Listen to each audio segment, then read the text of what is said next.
Assalamu alaikum, family. Welcome to the Sajdah channel. Ramadan Mubarak. I'm excited to chat with you this morning. I got my coffee and I'm all set and ready to go. So we're going to talk about martial arts world. We're going to talk about the Freedom Fighters Museum. And we're also going to talk about the frequency of Ramadan. So I don't think you want to miss this discussion. I always say that, don't I? Well, I mean it every single time. Be a friend and tell a friend.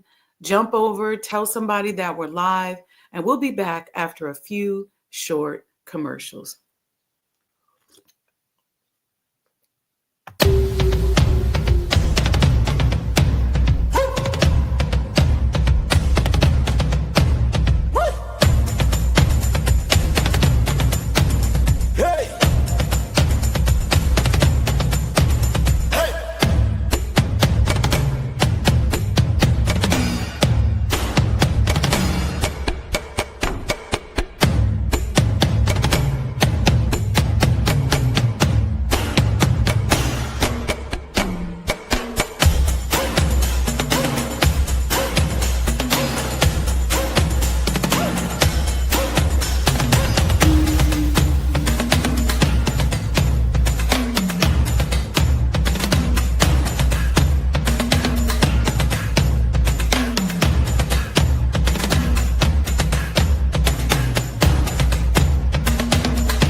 O Allah, guide me among those whom Thou hast guided aright, and preserve me among those whom Thou hast preserved, and befriend me among those whom Thou hast befriended.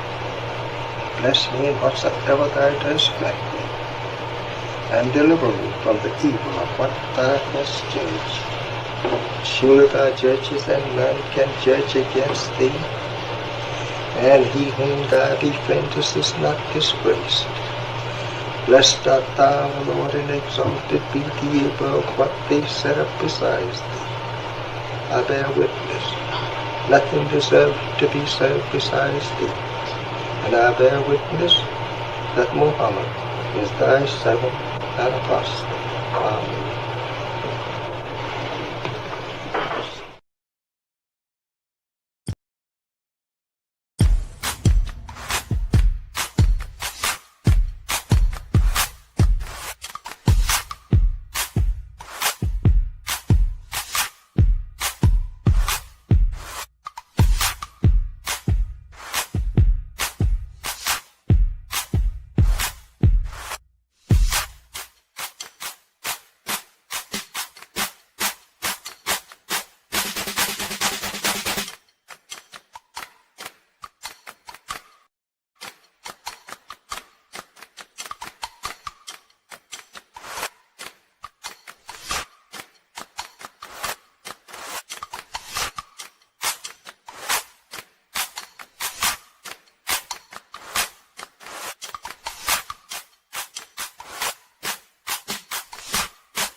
Assalamu alaikum, family. Welcome to the Sajdah channel. You're tuned in, and I'm excited to be here with you today.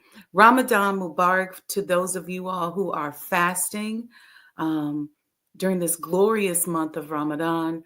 I particularly love Ramadan for a number of different reasons that I'll share with you a little bit later. But in the meanwhile, I got about 20 minutes to try to get this cup of coffee down and talk to y'all, okay? So let me tell y'all something. Yesterday, I was at this glorious event put on by Professor Lemuel Muhammad. Shout out to Brother Lemuel and Sister Sheila and the staff. And his company is called Martial Arts World. And if you have, I was going to say if you have children that you want to learn martial arts, but if you just want to learn it, because it's a very sacred art, it's very beautiful. And so I was blessed to be the keynote address. And as the, no, I should say the keynote addressee, right? Or addressor. Yeah, addressor. I did the keynote address. And so it was just beautiful. A beautiful event, great energy. And I had this speech I put together where I wanted to honor Professor Lemuel for his growth, his development, um, just where he is in the business. I literally could just see his evolution. And I was like, if I could get like a little tear come out his eye, but he didn't do it. He ended up honoring me with this award, Martial Arts World Mentor of the Year. I'm going to read it to you guys. Y'all see how big it is, right? Look at this. And it says, Martial Arts World Mentor of the Year. Look, I can't wait to put this in my office. I'm so proud of it. Martial Arts World Mentor of the Year, presented to Sister Sajdah Muhammad. Let me go back. I've known Brother Lemuel and many of the people that were there since we were baby Muslims in Islam. This is about to make me emotional, but as young 20-somethings, some of us were teenagers, dedicating and giving our life to these teachings, to Islam, and being dedicated to that level of commitment for self-improvement. Because like I said, at the University of Illinois this week, a lot of people don't realize that being in the Nation of Islam is like having a mirror put up in front of your face. We got a whole series of study guides that's talking to you about self-improvement and taking responsibility for who you are. And it's not easy. And so many people fall off. They just say, forget it. But to be in a room where there were people who I've known this entire time, and to see the growth and development, it's just amazing. I was sitting in my seat and I was watching Brother Lemuel take a picture with Brother Wazir. And I remember when we were all just baby Muslims, and they peek, people peek in my office, be like, "Something, sister, you cool?" But we was just all soldiering, doing everything we could, giving all of our resources. Like we never went home. It was always just the grinding and the tough love and the loving love from the Honorable Minister Louis Farrakhan. So to fast forward years later to be at a gala where this is his 19th gala, awards gala for his students, it just is, it's amazing. He started out under Brother, some of you all know him as Brother Abdul Aziz Muhammad. He's the Assistant Supreme Captain, but we knew him as Brother Anthony, and we all had to go to the dojo. We all had to practice martial arts. We all had to train. We had to spar. So it's just training that I just wouldn't change for the world. So anyway, let me read this. Martial Arts World Mentor of the Year, presented to Sister Sajdah Muhammad. On behalf of our founder, Professor Lemuel Muhammad, and Martial Arts World, we present this award to you in recognition for your sacrifice of time and resources to share your knowledge, skills, and experience with others. You have taught us through your years of education, study, and the value you've placed on excellence in your endeavors. We can be stronger and more successful from following your example. This is what it means to be an example and mentor. Although your personal journey continues, Still, you illuminate a path to greatness and success from among our ranks. That sentence right there. Your demonstration of endurance and discipline to accomplish your goals imbues us to strive harder for our own. And as I sat there next to brother before the event started, he said to me, he said, "You're not the same person you were back then."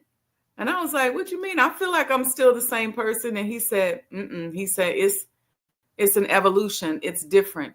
And I said, "Brother, I can think of the same way." I mean, it was just beautiful. Sister Aletha was there. She's another one. We started out as baby Muslims. And sometimes I look over and I think Aletha was on a news show one day talking about financial planning. And I was like, look at us. Look at us. And because we all are like, we're like one big family. And I think what's interesting is that except for those of us that were close, we didn't really have an opportunity to really get to know each other. So it was just so fun to honor Martial Arts World, honor Professor Lemuel, and the students. Oh my God, the babies were just so cute. It was a beautiful, beautiful, beautiful event. And I just encourage us to have more of those events. If you want to Google Professor Lemuel Muhammad, go to Martial Arts World. I think it might be martialartsworld.com, but he also has a nonprofit that you can donate to, because y'all to remind me, I got 12 minutes to get this coffee down. When he was a child, he was a Bruce Lee fan, and he always wanted to, thank you, Mom. He always wanted to be in martial arts, but his mom didn't have the means to sign him up for the classes. And so she made an agreement with one of the studios where he would clean the studio in exchange for classes. So it was beautiful. Well, assalamu alaikum, Sister Dawn, Brother Damien. I see you. I saw Brother Lamont. Good morning, Mom. Assalamu alaikum. So that was the night. It was good. And speaking of frequency, it's interesting because when you experience that type of love and respect, you sleep better. You live better. You move better. And so when I just encourage us, as the minister encouraged us to do, is to just love on one another. The place looks beautiful. Sister Wazira, let me tell you something. She put her foot in those arrangements. One of my sisters in the coalition and a good friend of mine, Sister Chandra, and I were talking yesterday about being flower snobs. And I said, I think I'm a little bit of a flower snob, or more so maybe a lot. But Wazira, let me tell you, she satisfied the flower snob in me last night with her arrangements that she put together. It was just absolutely beautiful. I don't know what happened to my book, because I planned on reading from the book for you this morning so you could hear a little bit about the program, but I don't have it. Somebody may have grabbed it when I sat my things down thinking that it was theirs. But anyway, the book was so beautiful. I don't blame them for going, I need me another one of those. So I have to ask Brother Lemuel to give me a couple so I can put it with my award in the office. Okay, so this is what I also want to talk to us about today. I want to talk to us about the freedom fighters. How many of you all know the freedom fighters? The freedom riders is what they were called. I learned about them when they were on the Oprah Winfrey Show, because my former business partner and friend, Dr. Dormu, his uncle was one of the freedom riders, along with Marion Barry and a couple of other really big people in our civil rights movement. And I want to read who they are. And I want to tell you about their museum. And there's a reason why I'm telling you about this. The Freedom Rides Museum has reopened. It was apparently temporarily closed. And is operating at reduced capacity, blah, blah, blah. Okay. In 1961, groups of volunteers made history by challenging the practice of segregated travel through the South. They called themselves Freedom Riders as they crossed racial barriers in depots and onboard buses. The 1961 Freedom Riders did not begin or end their journey in Montgomery, Alabama, but their arrival changed the city and our nation.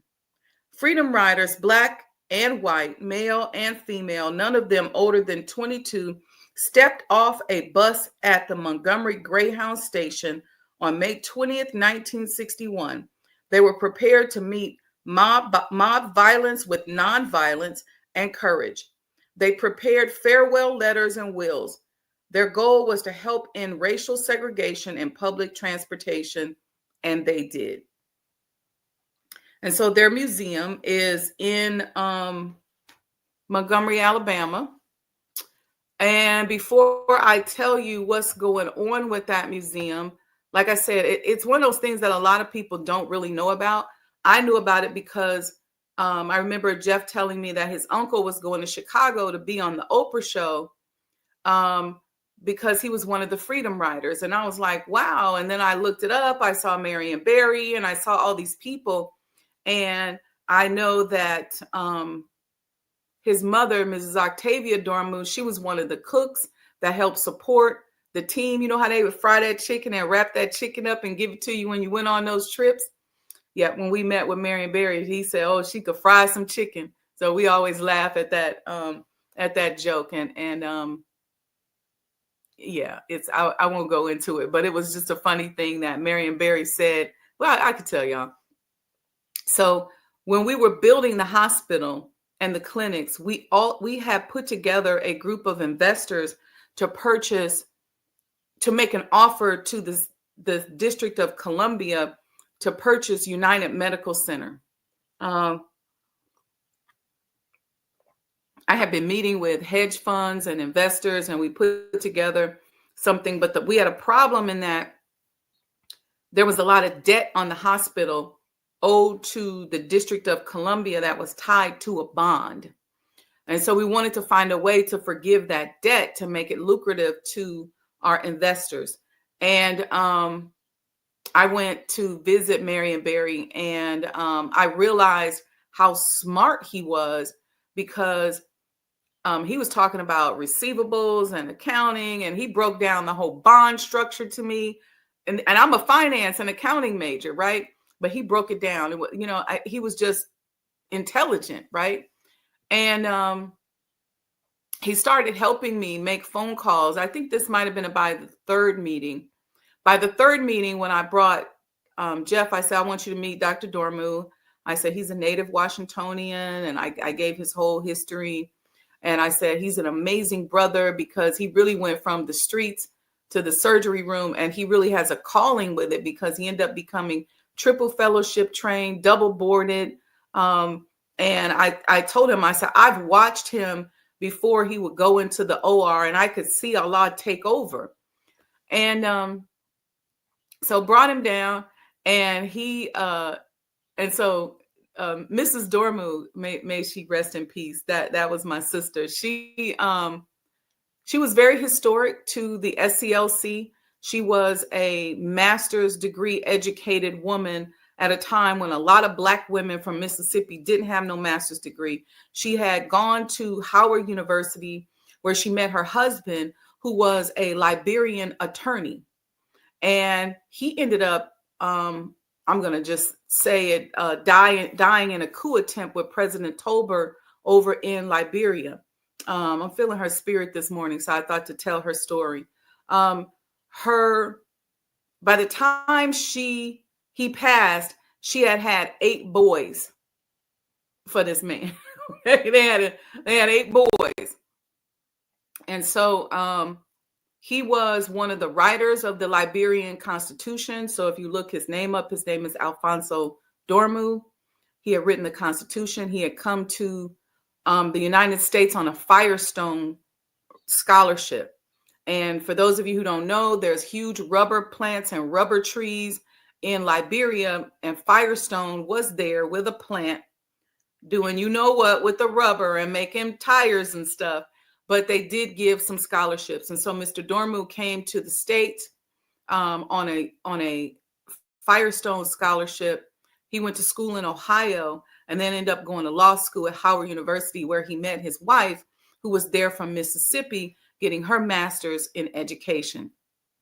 And so they got married. They had 8 boys.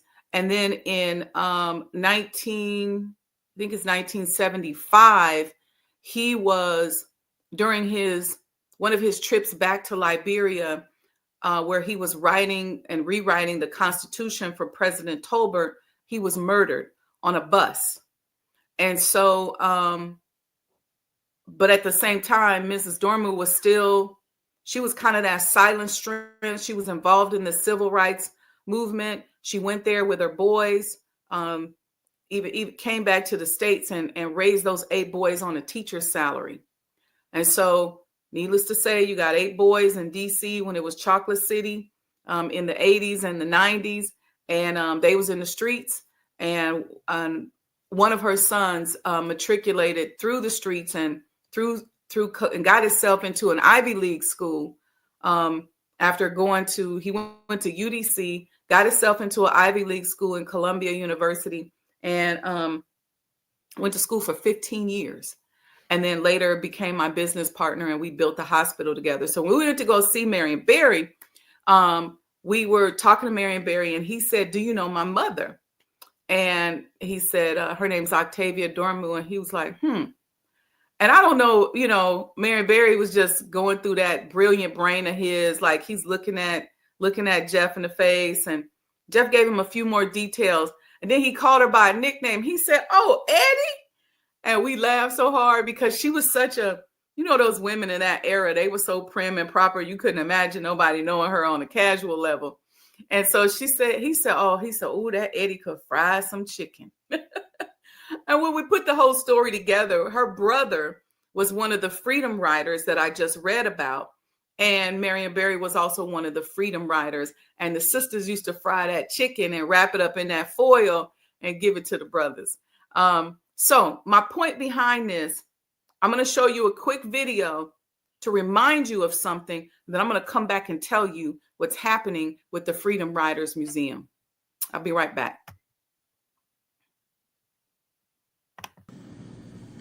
The Honorable Elijah Muhammad, who in my judgment is the master historian,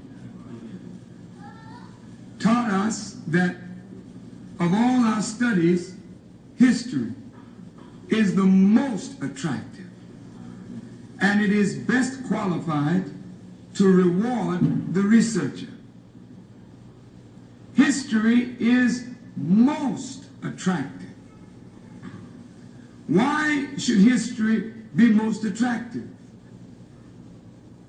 Because history is the recorded time of the human family in its struggle to overcome obstacles. There is no life that is without struggle. The Holy Quran teaches us that man, meaning man and woman, is made to face difficulties. And after difficulty comes ease. But it is history that guides us through difficulty. For if you know how people who had difficulty yesterday got through, and if your difficulty is somewhat similar, then today we also can get through if we follow the guidance of history. This is why Carter G. Woodson and many of our black giants fought for black people to know our history. Because in not knowing our history, we don't have a guide. And without a guide, we are lost. No wonder the Bible... All right, so y'all get the baseline for that, right? We're talking about the frequency of revelation today. And I'm certainly not saying that I received revelation like Prophet Muhammad, peace be upon him, or nothing like that. But I operate in a space beyond my intellectual capacity where it requires some form of revelation in order for me to make certain decisions and put things together. When I put together business models, especially for big sacred legacy projects like a hospital or a museum like the Elijah Muhammad House Museum, I operate in that space of revelation. And I ask Allah, how best should I put this model together? What should I do? How should I do it? And it's not always the answer that I want. And let me tell you something. Allah told me when I first got this house, because as I was studying historic preservation, I realized that the general model that a lot of people had, what it was all about, other people's money. And it ain't, you know, we learned in economics and in finance, I'm Alita's here, where they teach you in school, you know, use somebody else's money. So that's why there's such a common business model out here where people will go get loans, they will go get grants, they go get funding because it's taught. It's a principle. Use somebody else's money, keep your money and use somebody else's money. But, and I know this, but something told me for a number of reasons, not only because of who the Honorable Elijah Muhammad is, to do for self and to be an example of doing for self. And I'm not making mockery of anybody, but I started saying that we have to own and monetize our authenticity. You can hear me first recorded saying that on my presentation to the city council in response to the ordinance fight. I'll play it here. It's on my YouTube channel where I said, it is time for us to own and monetize our history. What do I mean by that? We have to stop relying on massa to tell our history. We got to tell our own damn history. We got to own it. We got to finance it, and we should be profiting from it. We should be a whole segment of the hospitality industry. What is it going to take? It's going to require us to have courage. We're going to have to be creative. We got to sit down and think. Let me tell you something. I used to be a person, you know, when I have extra money, I'd take a trip. I go buy a purse.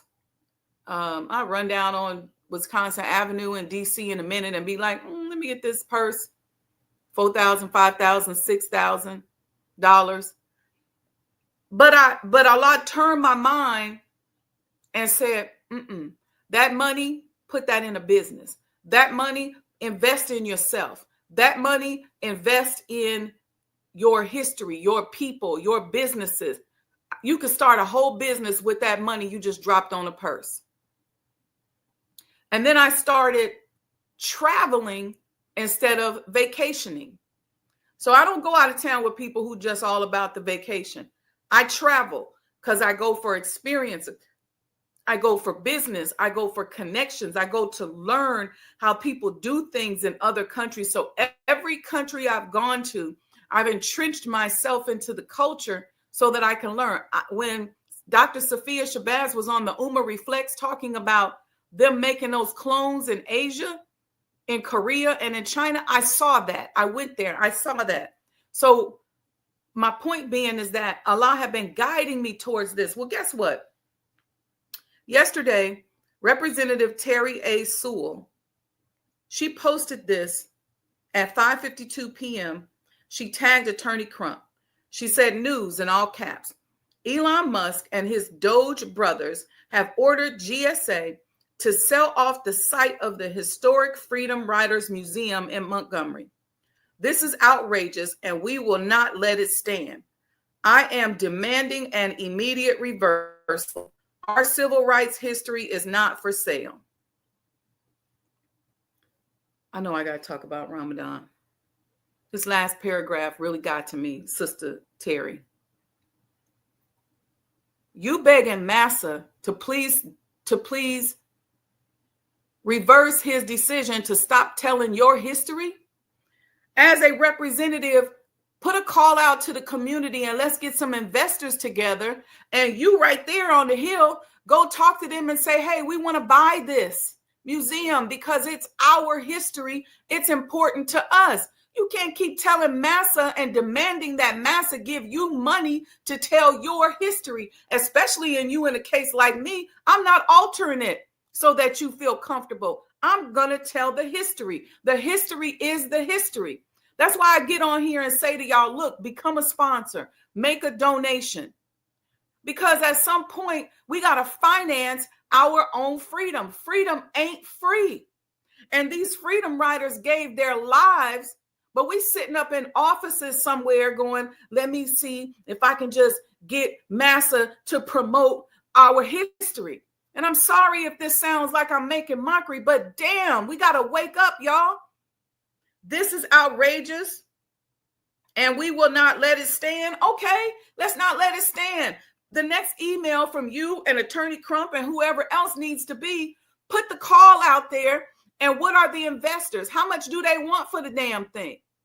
Let's pool our resources. The Honorable Elijah Muhammad told us 6 or 8 of us get together, pool our resources, and go into business. He didn't say 6 to 8 of us go and ask the president for some grant money. He didn't say 6 to 8 of us go and ask the church leader for the money. He didn't say 6 to 8 of us go and ask the mosque and go into business. He said, pool your resources. There's got to be 6 to 8 Black people in our community. I was one person who put up now almost $6 million to save the home of the Honorable Elijah Muhammad. And I'm going to keep on grinding and giving for our history, to tell the stories. We're gathering stories. I was sitting next to Sister Sheila last night talking to me about her father who opened up Shabazz Bakery. I said, we want to tell this brother's story. We want to call this brother's name. I was talking to Sister Aisha. She was telling me about Sister Beulah, who made the Messengers Fairs and ran the factory. We're going to call their names and tell their story. It's up to us to tell the story. Just like I just raised the story of Mrs. Dormu and her work with the freedom fighters and her work with her husband who helped write the Liberian Constitution, who was murdered trying to rewrite some history and tell some history. So come on, y'all. We got to wake up. I am demanding an immediate reversal. Reversal of what?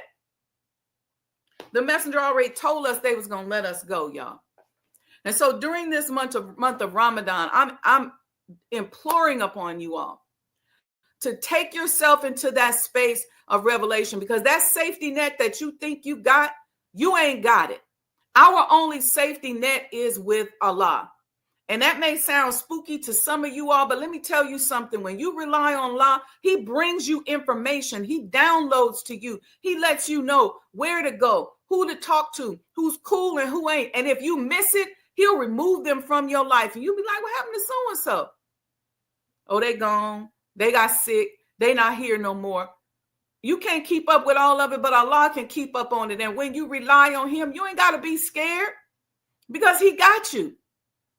That's why we have military training, like we went last night to martial arts world, so that we can be on our post. We have our general orders. They're all in effect.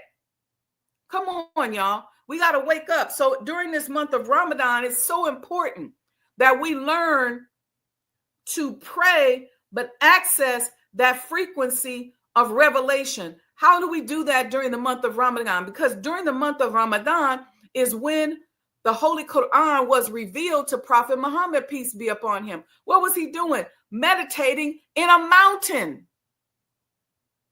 And he received the revelation. When was Jesus doing? Walking and meditating, receiving revelation. When you receive revelation and you move out on revelation, you build legacies, you build educational institutions, you build edifices, you build programs, you build stuff that can't nobody take from you, because it belongs to God.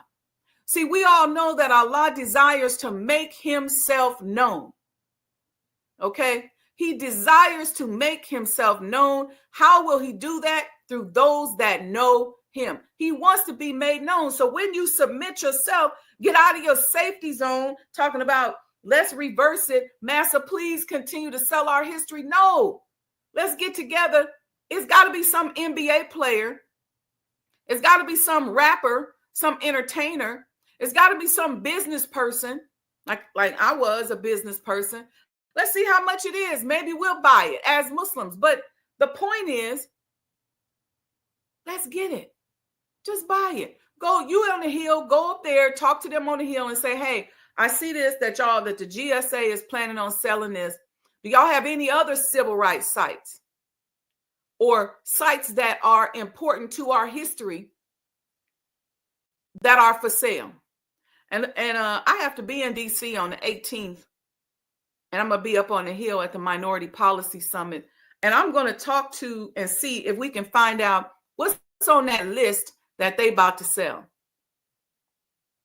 Because it's time for us to own and monetize our real estate that is important to our evolution as a people, and to tell them stories.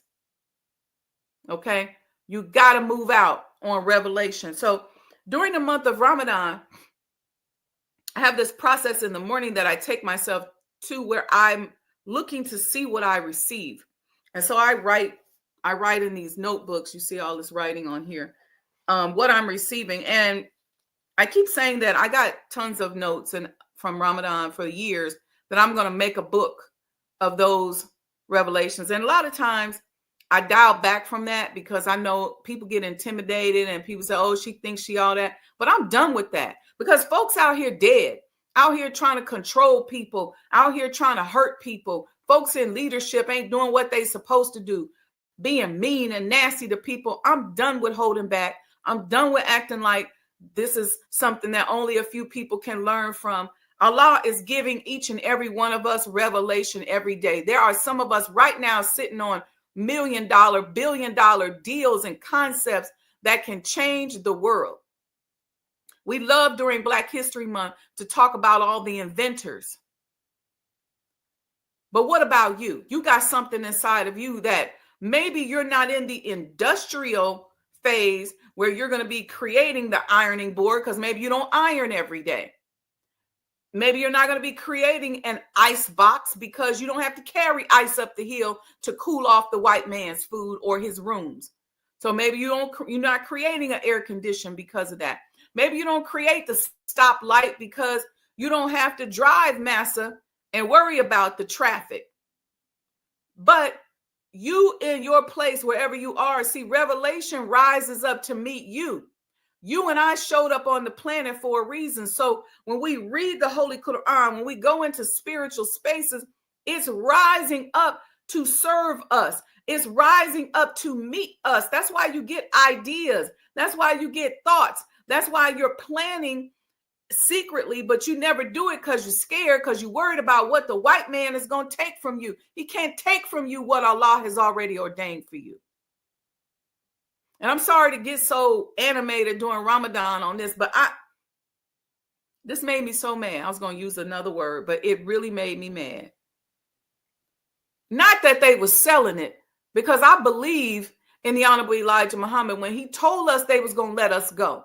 I've read the Fall of America book, but I'm so sick and tired of seeing us as Negroes acting like we got the right to demand for these people to continue to take care of us. Sit down and come to the table and say, you know what, let's negotiate a deal.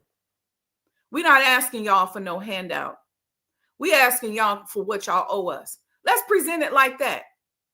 This many years of labor, this many years of pain and suffering, whatever dollar amount you want to attach to it. And let's present that. Let's put that before them, whether they pay it or not. But we come to the table like grown, dignified men and women instead of begging somebody like a damn slave to please don't sell off our history. Are you kidding me? We still got to fight because there's a lot of our people that will be hurt when they cut these programs. So we want to try to preserve as much Medicaid, Medicare, housing as we can, because we understand that a lot of us aren't prepared for the rug to be pulled out from up under us. That can be devastating. But damn it, at the same time, let's stop acting like babies and acting like slaves.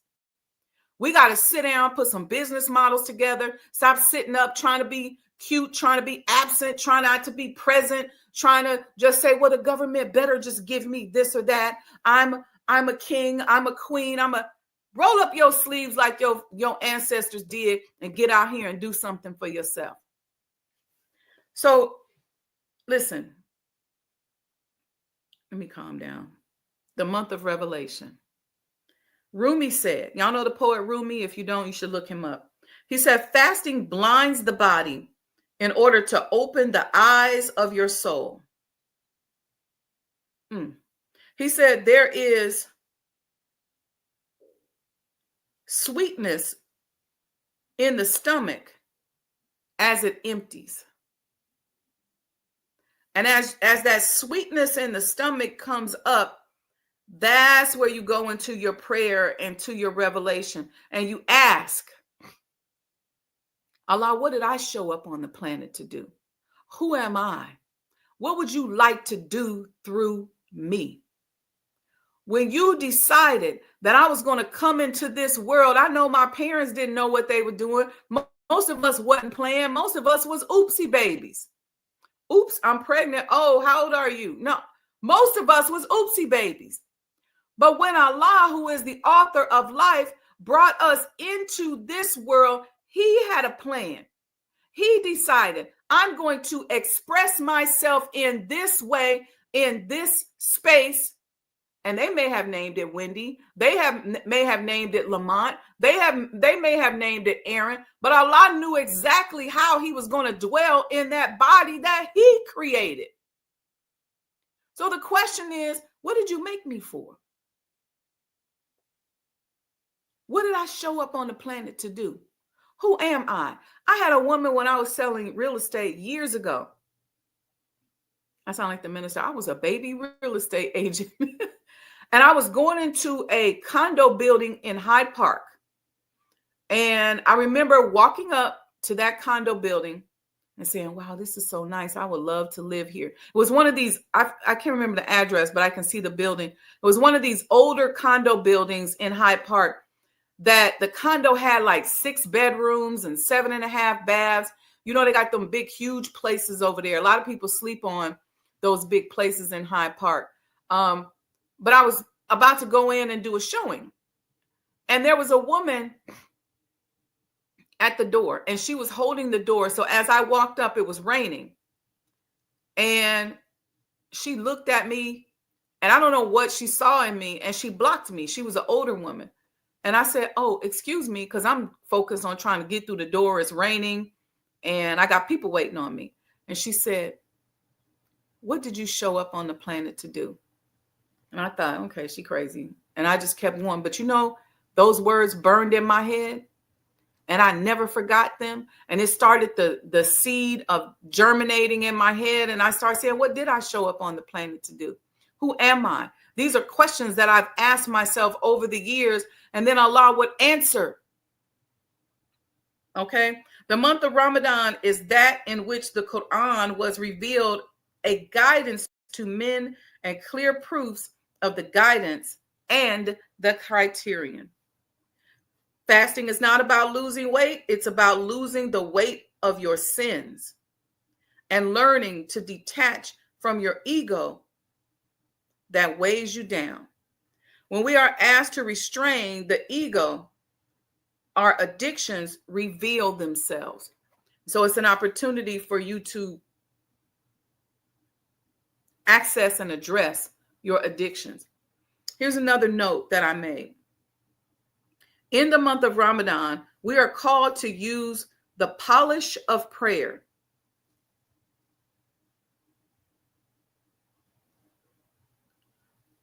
Fasting. I'm trying to read my handwriting here, right? And the cleanliness of charity to break the veils of separation between us and Allah.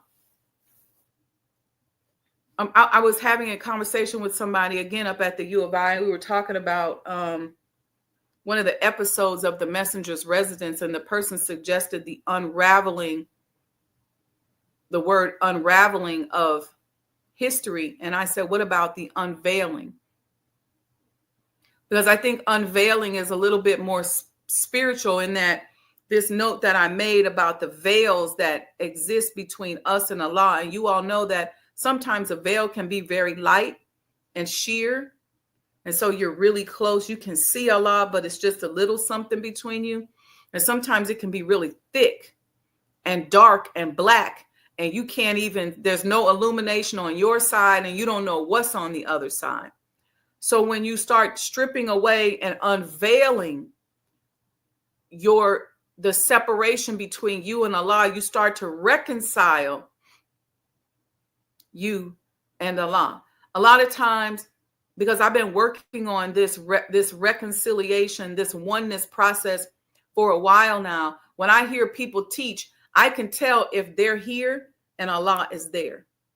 And so a lot of people talk about Allah as if he's over there. He's separate. He's apart from them. But I'm here to tell you that Allah is all up and through here. If you breathing right now, if you woke up and opened your eyes this morning, he's all up and in here. He showed up here the day you were born. You are timeless. You are ageless. And if you take care of your body, he will continue to dwell there until the body just can't take his energy no more. Let's go, y'all. Let's go. We got to start embodying Allah more, because we're moving into a territory in this world as America falls, where things are happening, where the powers that be, they are trying to cushion the fall. And in cushioning the fall, they're not going to keep riding us on the boat. They're going to throw us overboard. And so when we go into this space, this is unknown territory for a lot of us, because we don't study history. But if you take a moment to study history, and I'm going to share some stuff and put us in the mindset of reconstruction, so we understand that history, where we knew how to build, not just build and build little shacks. Because see, that's what y'all worried about. Y'all worried about the comforts that you're used to having to go away. And you may have some. Like I said, when I made the sacrifice to stop, buying $5,000 and $6,000 purses and put my money into business and renovations and restorations, I still look good. I'm still fly.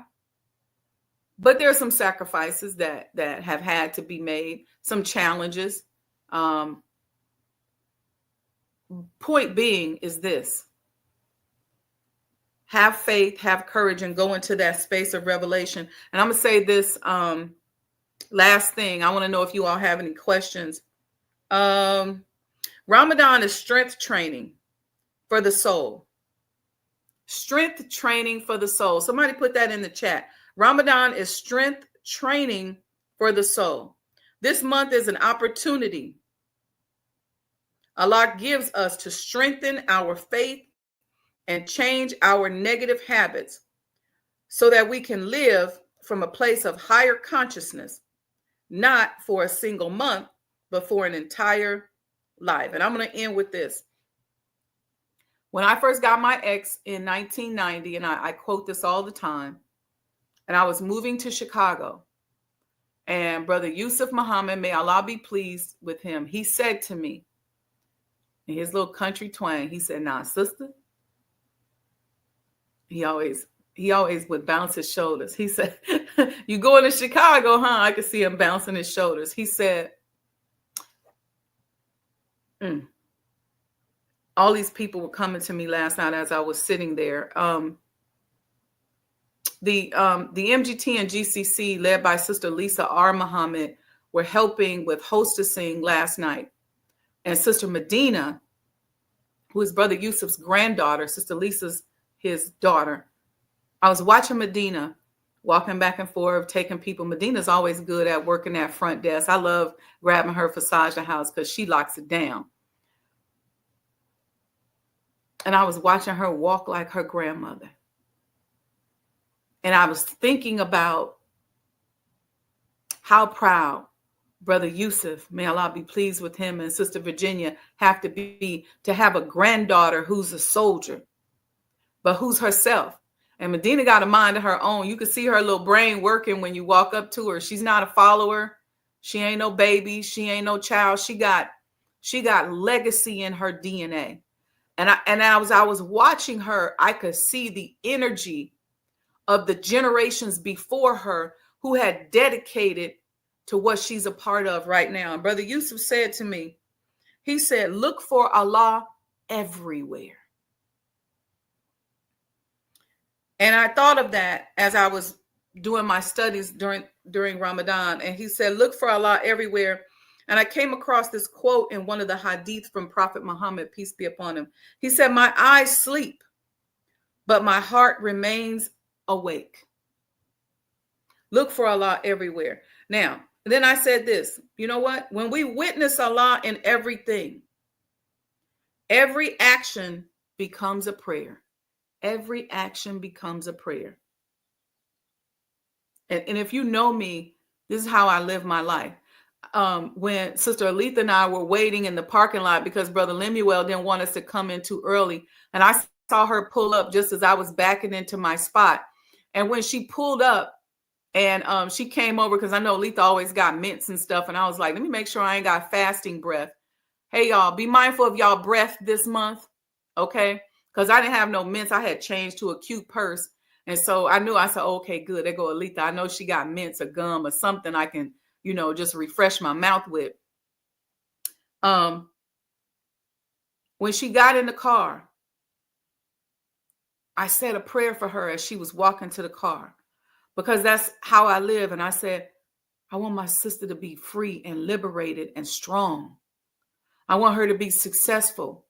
I want her to be guided by what she showed up on the planet to do, because she's got a great legacy as well. And y'all know I hook into parents and grandparents that have passed on. And I had this affinity for Aletha's father, Brother Frank, only because I just thought he was such a good soul. Because Aletha and I, if you know us, we laugh all the time. We be laughing at stuff. I'm like this with all my friends. Me and Jeff, he would come out of surgery and say, girl, what they do today? They attacking us today? What's going on? And we would just laugh. And so Aletha and I, we laugh at stuff. We have to get ourselves serious before we start talking about stuff. But as she was walking to the car, I was praying for her. And she was taking a little long to find the mints, digging all down in her purse, because she got the purse like Wanda, with all the stuff in it. She got what you need up in that bag. So she digging down in there, finding. She pulled out one kind of mint, and she said, oh, you don't want that kind of mint. So she was digging around, and I continued my prayer, because it was just reminding me as she was looking. I said, may she find whatever it is that she's searching for in life. So when we look for Allah in everything, every action becomes a prayer. Every moment becomes an opportunity of worship. Every moment. I'm always worshiping Allah because I'm always looking for him. I'm worshiping him right now in the colors of these flowers that are on my table that y'all can't see. I worship him in that purple, pretty crystal peacock pillow back there, because that color purple deserves worship. Every moment becomes worship, and every person, place, and thing points back to Allah. Let me read that note one more time, and I'll take your questions, or we'll end on this. When we witness Allah in everything, every action becomes prayer. Every moment becomes worship, and every person, place, and thing points back to Allah. I asked Allah before Savior's Day, I said, how can I make sure that this house, people's interaction with me, is uplifting them, that I'm helping bring them closer to you? I want to help people recognize their dreams. I want to help people figure out their authenticity and how they can get closer to you. I want to help people get successful. How do I do this? And he said to me, clear as I'm talking to you now, pray for every single person. So as people were walking through that door, I was standing in the living room, and as they was coming in, I was praying for every single person that came in that room. Every single person that I could think of, I was just praying. It either was a regular prayer or a prayer that came to me, but I'm just praying, that they come here, they have an experience. I'm praying for myself that Allah would be proud of me. I'm asking him, send me a sign. Let me know that you're proud of me. Let me know that I'm on the right track. And he just said, pray. So what he's saying to us, communicate with me, talk to me. Let me take you into revelation. Let me take you into that space that's beyond the ego and the intellectual capacity that this master has defined for you, that you around here talking about, please, master, don't sell our history. I'm sorry, I shouldn't say that. And I'm not trying to make fun of you, Representative Terry, but come on, sis. You could call me and let's find some people. There's got to be some folks that can buy this museum. And we could do so much more than represent begging to integrate a space that they don't want us in. All right. Any questions, y'all? Anything y'all want to talk about? We got about 4 quick minutes. I didn't finish my coffee, so if I'm thirsty today during Ramadan, it's y'all's fault. I only had 1 glass of water today, but it's going to be all right. Any questions? Any thoughts? All right. So may Allah bless each and every one of you. May you use not only this month of Ramadan, but just may your life guide you towards becoming happier, healthier, wealthier, and experiencing more love. All right, y'all, I'm gonna go, and I'll let y'all know next week. I'll try to go out here and go live more next week. Maybe we may do Thursday, Friday, Saturday, because I do have a little short series that I want to talk to us about. Yeah, we're going to talk about what we were doing during Reconstruction when they first let us go. Then they re-enslaved us, if you will. And now they try and let us go again. And we hollering and crying about it. Yes, we got to fight for services for some of our people so the rug isn't pulled up under us. And yes, they owe us. But let's put ourselves in a position where we're negotiating like business people, like men and women, instead of assuming that they're going to see our value and give us something. We're gonna go into that a little bit more. Okay, make sure you're donating. Again, as you all see, you got to support. If everybody on here today gives $25, go to Sajdah Enterprises. You'd be surprised. That'll pay a salary. We got a brother that has to be on post for security. You could pay that. He makes $500 a week. Your sister pays that. Okay. We have, if there's other things that we have to do, it's more than that. We have events coming up. Sister Nala and I talked yesterday about doing something for iftar. We need your continued support. Okay. We may or may not get grant money or funding, but there's enough money in our community, and we spending all these trillions of dollars. Just like I stopped spending $5,000, $6,000, $8,000, $9,000 on purses and bags and clothes, then somebody else can too. And that $5,000 or $6,000 can go towards somebody else, go towards a foundation, go towards supporting something that you and I believe in. So if everybody right now goes, give $25, Cash App, Sajdah Enterprises. You can Zelle. You see it going across the screen right here, right now. I'm going to show you a video of our virtual gift shop where you can buy some things. Go to sajdahhouse.com. You can become a sponsor for as little as $2,500. We got some business workshops, mindset, mastermind, bunch of stuff we doing this summer. So stay close. Make sure you're on the mailing list. But support right now, $25. If you could give more than that, that's fine. But go to Cash App, Sajdah Enterprises. We got to finance our own freedom. Freedom ain't free. You see, these people ain't thinking about us. So we got to stop waiting for somebody else to do it and do our part. All right. Peace and blessings, family. Love you all. Ramadan Mubarak.